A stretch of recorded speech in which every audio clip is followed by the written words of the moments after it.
হরে কৃষ্ণ। আজকে আমরা দেখব নিরামিষ পোলাও বা পুষ্পান্ন রন্ধন প্রস্তুতি। তো আপনারা সম্পূর্ণ ভিডিওটি দেখুন এবং খুব সহজেই আপনারা গৃহে বসে ওইভাবে পুষ্পান্ন বা পোলাও রন্ধন করে ভগবানকে নিবেদন করতে পারেন। তো আজকে প্রায় 1000 ভক্তের পুষ্পান্ন রান্না করা হয়েছে। তো প্রথমে এখানে দেখতে পাচ্ছেন মটরশুঁটি নেওয়া হয়েছে, তারপরে কাজু বাদাম এবং কিছু মিক্সড দেশি বাদাম নেওয়া হয়েছে, তারপরে গাজর রয়েছে। তো পুষ্পান্ন করার জন্য অবশ্যই চিনি গুঁড়া চাল অথবা কালো জিরা অথবা বাসমতি ইউজ করতে পারেন। তো এখানে চিনি গুঁড়া চালটাকে ধুয়ে সুন্দরভাবে জল ঝরে নেওয়া হয়েছে। তারপরে বড় একটি সসপ্যানে তেল দিয়ে এখানে এলাচি, দারচিনি, তেজপাতা দিয়ে সুন্দরভাবে চালটা ভেজে নেওয়া হচ্ছে। তারপরে এখানে পরিমাণ মতো লবণ দেওয়া হয়েছে, কাঁচা মরিচ দেওয়া হয়েছে।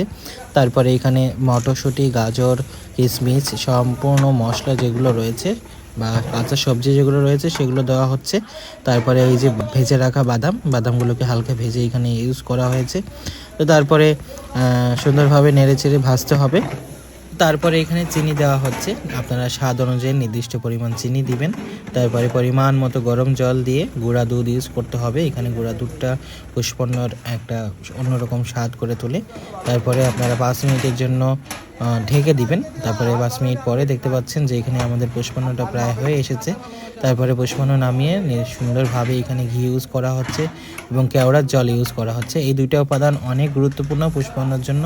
এবং পরিশেষে কিছুটা কিশমিশ এবং এখানে জায়ফল, জয়ত্রীকের গুঁড়া ইউজ করা হয়েছে।